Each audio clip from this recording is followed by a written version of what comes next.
Hello, good evening, and welcome to Varsity Maine Live for the Portland Press Herald. I'm Travis Lazarzik, and this week I am joined by my colleagues Mike Lowe from the Press Herald, who might be joined by his dog Buck, we'll see, and from the Kennebec Journal and Morning Sentinel, Drew Bonifant. Our guest this week is in her ninth season as the head coach of South Portland High School girls basketball team. In 2020, she took the Red Riots to the AA state championship game. Lynne Hasson, thanks for joining us. Absolutely. Pleasure to be here. Your team's 1-1 right now. Season just started. What have you seen that you kind of like, and what are you seeing like you got plenty of time to build on here? Yeah, I definitely like our energy and our work ethic. I like the fact that we play together as a team and have really good team chemistry. I think we're a pretty quick team and a pretty deep team, so I like some of that. I think I've got several kids that can shoot the ball. I think, we are not big and physical this year. And so I think we need to make sure that we're matching teams that are a little more physical than we are. And I think, we need to make sure we box out. We need to get a little bit better at that already. I think there's lots of areas for improvement, but I think we have a lot of the pieces there and we're willing to work hard and play as a team. And I think that's big. I think we have great team chemistry. I think we're in it to win together. So I'm excited. I'm excited to see our improvement during the course of the season and see what the season brings. Lynn, your record's 1-1 right now. You won the opener against Noble, and you were saying earlier you set a school record, 31 points in a quarter. Yeah, that's pretty impressive. yeah. And then you lost to Wyndham, and I would imagine you were pretty happy with that game because Wyndham should be one of the better teams in Class AA this year. You were down big, and you cut it to 1 in the early fourth quarter, correct, or late third? Yeah. So it shows that the team really, you got to be pleased with the way the team came back. Yeah, I think that was a huge takeaway from the game. We didn't do especially well in the second quarter, and we're a young team. And we very easily could have kind of quit at the half and come out and got blown out. And instead, we battled in the third quarter, and we cut it to a point. And I thought we played really well in the second half.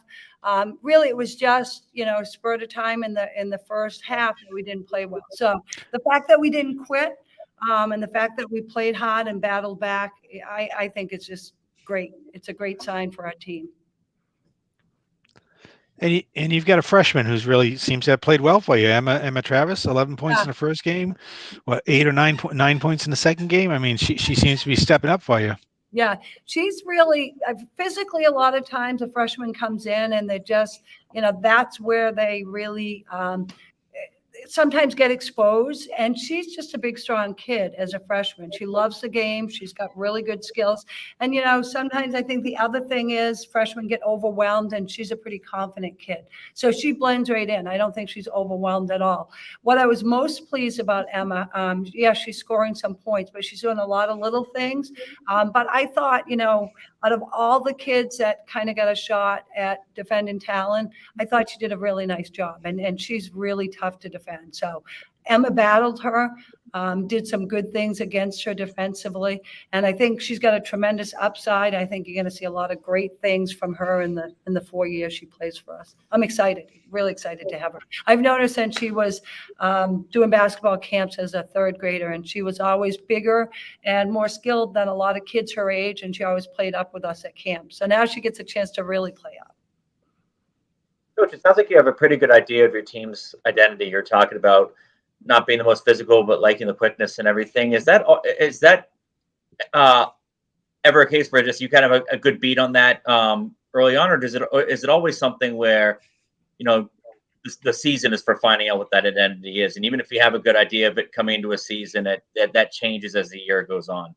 Yeah, I think most times you have a pretty good idea heading in, and you might make adjustments, and you may figure out what you thought was going to work doesn't. But we've been pretty blessed the last several years with some size. every year. And we knew coming into this year that we didn't have a lot of size, but I did know that we have a lot of athletic kids. And like I said, I think we're pretty deep.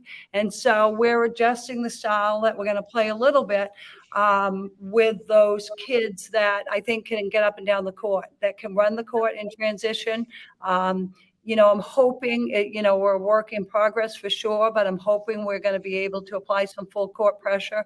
And I think the biggest thing we need to figure out right now is how deep we are and who players 6, 7, 8, 9, and maybe 10 are. And I don't know if we go 10 deep. I don't know if we go 8 deep, but we got to figure out, I think we have an idea of maybe who 1 through 5 are, but we'll find that next group. And we've been talented enough, and like I said, had size that we've been pretty good playing 5 or 6 players the last several years. We don't have a superstar. We've had Maggie Whitmore's and Megan Graff's and Maddie Hasson's. We have some really strong, good players, but we don't have that one Miss Maine player that we've had in the past. And so I think that's good in some ways. We're going to be a much more balanced team. I think there's a bunch of people that can contribute to the scoring. I do think that we have a couple of players who are going to have to score 12, 14, 16 points a game. But we're not going to depend on one person. Coach, we seem to be in like the best time ever for Maine high school girls basketball as far as talent goes. I can think of 3 or 4 kids who are playing right now are going to play in Division I in college, and I'm sure I'm leaving a lot off the top of my head, and that's not even mentioning like Mackenzie Holmes and Anna DeWolf and some of the other players who have come in recent years. What are you seeing as some of the main reasons for this upsurge in talent that we're seeing here in Maine? Yeah, I think some of it's good and some of it's bad, honestly. I think it's just a passion and a love of the game and the opportunity for them to play more year round. And that is developing some really skilled players and some players who are really good at the game. I think sometimes, they can play too much. And I think that's a really good thing in developing those players, but I hate to see them either burn out or get overuse injuries. So I think there's a balance there, but I think it's that opportunity they have. And the more we have all those talented players playing together in Maine, the more they're pushing each other and getting better. I know on my team, most of my players, many of them play other sports, but basketball is their passion. And I think we just have, and maybe it's, partly due to the fact is they're seeing some of those players around them and they're motivating them. They're seeing the Mackenzie Holmes and the Espositos and they're saying, yeah, I want to achieve to that level. So I think seeing some of that talent is very motivating to the younger players. Lynn, your team in 2020 got to the state championship game, and like you said, great players on that team, really talented team. Last year, it didn't count. And you would have had a pretty good year. You would have had a pretty good team last year. Yep. So now this year you've got a younger team, no height, not as tough as you've been. Do you have to coach this team differently than you have in the past? Yes and no. I think because they're younger and more inexperienced, I do have to teach them more. I think some of the players before came in with such a knowledge of how to do everything and how to do everything well, from defense to boxing out. And I think some of that stuff needs to be broken down more. What I don't have to do this year that I love is I don't really have to motivate. I mean, I feel like that's part of my job as a coach, but these kids are so motivated. They're so hungry. And part of it is who they are, the group that they are. And part of it is coming off a year where they didn't have the same opportunities. They're just so hungry to play. So I would say of the groups I've had, across the board as a team, this might be one of the more hardworking, passionate. We've had those players, but I'm looking at, and I have a little bigger team this year. I have 13 players, but I'm looking at player 1 to player 13 that just can't wait to get in the gym and play. So, pretty, like I said, even there's a lot of balance on my team. But there's just a lot of passion to work hard and play the game. And that's why I think that, we've got a lot of things to work on. We're young, and I think we're going to take some, hits and face some adversity along the way. But I think we're going to be ready come, the 1st of February. I hope we're going to be at our best then. And I think we have some potential to be really good. Coach, have you been playing in front of fans so far this season? Say it again? Have you been playing in front of fans so far this season? Yeah, and what a difference that makes. Yeah. How much of a difference has that been, and how has it been much of an adjustment for players to go back to playing in front of fans after that element wasn't there last year? I think only an adjustment in a good way. I mean, they're just so excited to get into the gym and play a game. Yeah, we're 50% capacity here at South Portland, but we had a great crowd the other night, and it certainly adds a whole huge different level. It felt very flat last year. You know, we came in and we played, but it felt like a practice, and it's just so much more exciting. The music's playing, the fans are in the stands, and, you know, we'd all rather play in front of a crowd. So I just think it's been positive all the way around for all the kids, not just the South Portland kids, to be back to somewhat normal. What a great chance to just play basketball. I think you can gauge what your players are capable of a lot more in that situation. It's one thing to go through, 2 minutes left in the fourth quarter of a game. It's another thing to do 2 minutes left in the fourth quarter and the fans are, racking up the volume. Yeah, absolutely. It's a great opportunity to get out there and play again in front of a crowd. So a lot of fun. Okay. That's a great optimistic, positive thing to end on. Coach Hasson, thanks for joining us. Yeah, thank you. Have a good Lynne Hasson from South Portland High School girls basketball. We'll see you somewhere. Yeah. All right, we're going to move on now to athletes of the week. We didn't have any last week because nobody had done anything. So we'll start right now with Maddie Fitzpatrick, Cheverus girls basketball. Sophomore guard, scored 19 points in a season-opening 50-36 win over Bangor. Then she followed it up with 17 points in a 62-20 win over Deering. Mike, I think you had a chance to see her in that Bangor game. I did. She's only a sophomore, and I would say she's already a top 10 player in the state, maybe even higher than that. She is her coach calls her the complete package. Bill Goodman there. She's the point guard. She's about 5'11", I would say, 5'10-ish, 5'11". She can shoot the three. She drives to the basket. She hits free throws. She plays great defense. I mean, she wreaked havoc on that Bangor backcourt in that game, and she's just diving all over the court. Amy Vashon was actually at the game last Friday night, and I'm sure she was there to get a firsthand look at Fitzpatrick. Amy, of course, the head coach of the University of Maine women's basketball team. Evan Dutill from Greeley Boys Hockey, he scored with 20 seconds left in overtime to lift the Rangers to a 3-2 come-from-behind win over Cheverus Yarmouth. I think this game shows the depth and parity in Southern Maine ice hockey. Cheverus Yarmouth's lost 2 games now in overtime. This Greeley team, which is coming off a couple state championships in a row, lost to Cape Elizabeth tonight, 4-2. So I think we're going to see a lot of interesting games coming up in the upcoming weeks. John Shea from Edward Little Boys Basketball, he opened the season with 30 points and 14 rebounds in a win over Oxford Hills on Friday. Then he put up 44 points in a win over Hamden on Tuesday. That ties Troy Barney's program record and for points in the game, and Shea missed a lot of time in the second half because he had blood on his shorts. Lizzie Gruber from Gardner Girls Basketball, she had 16 points and 19 rebounds in a win over Coney. Drew, she's just going to go out and get a double-double pretty much every night, isn't she?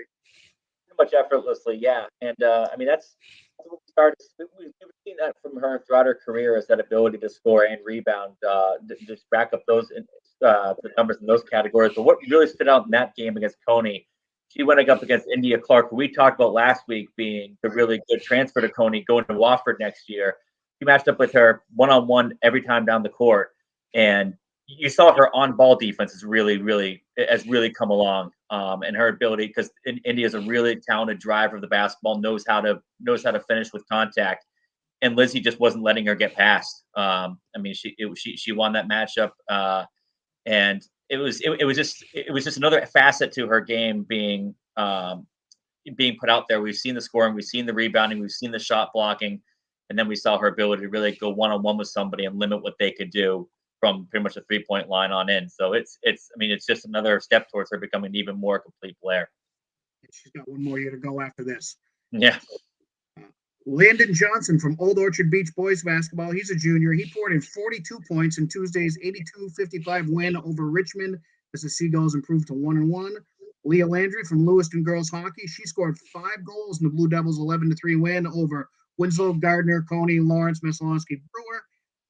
Luke Briggs, Coney Boys basketball, he scored 15 points in a win over Gardner, and then 24 points in a win over Erskine.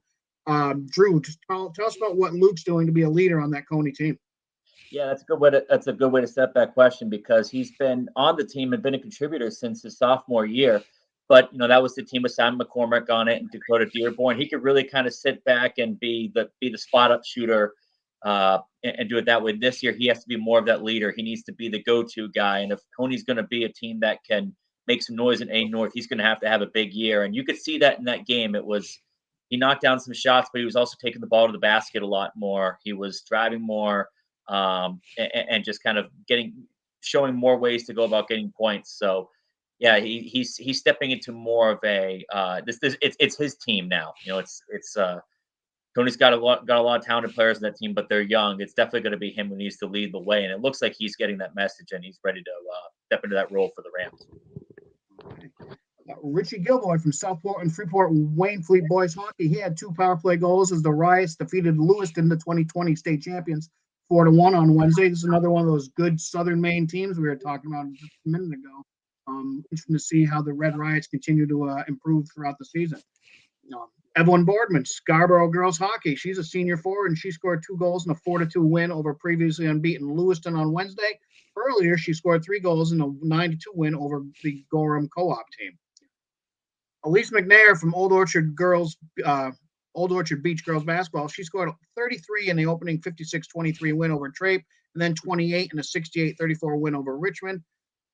Andrew Casares, Edward Little Swimming. He set a new school record in the 100-yard butterfly in the Red Eddies season opening meet Friday. He hadn't competed in the 100 butterfly since last winter's season opener. He finished it in 54.64 seconds, surpassing the 1998 record. In March, he broke a 31-year-old school record in the 500 free, so expect him to break some more records before the season's over.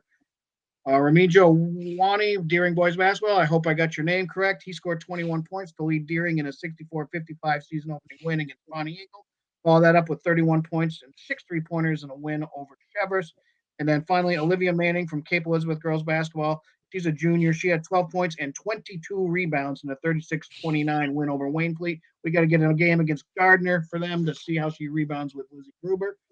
Mike, it's not a player of the week, but we have to mention the Lee Academy girls basketball team doing some of that. They beat Shed the other night, 57-21 to snap an 89-game losing streak.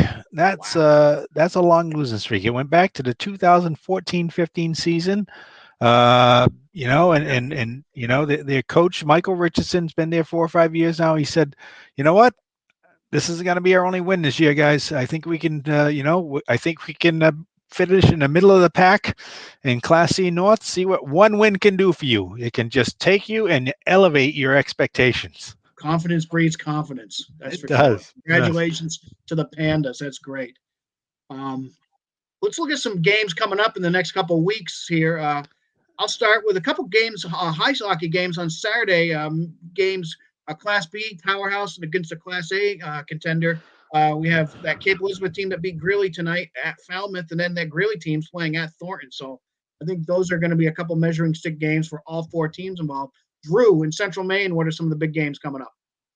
A big one on Monday. It's the Nokomis Boys versus Skowhegan Boys. These are 2 I think the 2 top teams in the preseason poll for Class A North. Maybe 2 of top 3. I can't remember if Drew or Skowhegan was in that second spot. But either way, they're both supposed to be good this year. And I got a chance to see Nokomis in action in their opener against Bangor.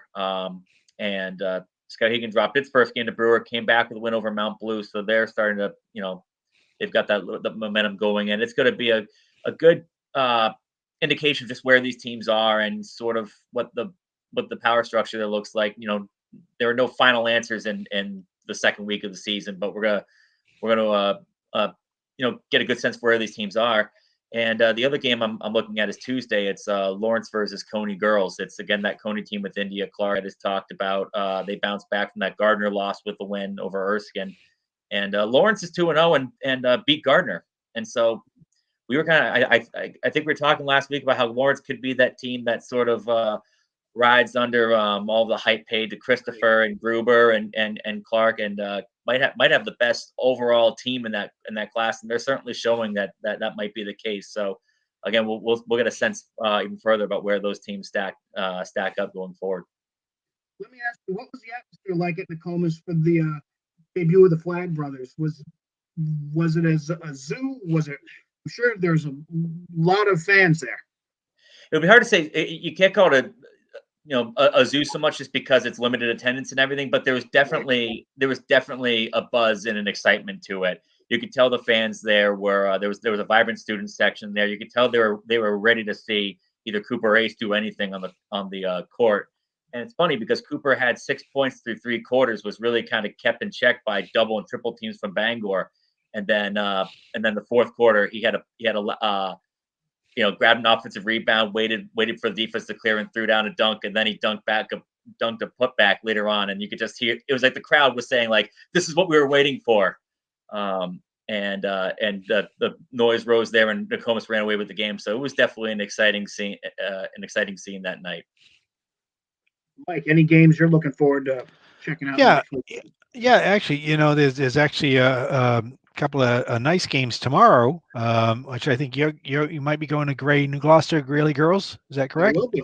Looking forward. And that ought to be pretty good because those are two teams that have traditionally been powers. They're both a little down this year, but they're both still pretty good. And I think this is going to be a good early season indication of just which team might be taking that first step forward.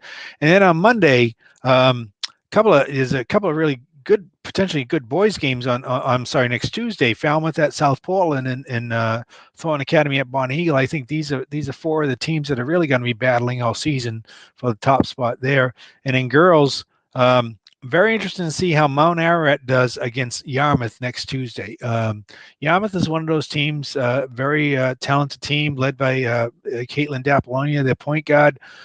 They should be one of the top 2 or 3 teams in Class B South this year. And Mount Ararat is going to contend in Class A South. And they're 2-0 right now, and they're playing pretty well. And it's going to be very interesting to see which team comes out on top in that one. I'm looking forward to seeing that one. The season's just starting, but it looks like it's going to be fun. Yes. Okay. As a reminder to check out pressherald.com, centralmaine.com, sunjournal.com, varsitymaine.com for all your high school sports coverage in the state of Maine. And also a reminder, we will not be back until January 6th. We're going to take some time off for the holidays, and we urge you to enjoy them as well. So for Drew, for Mike, for Coach Hasson, I'm Travis. Thanks for joining us on Varsity Maine Live.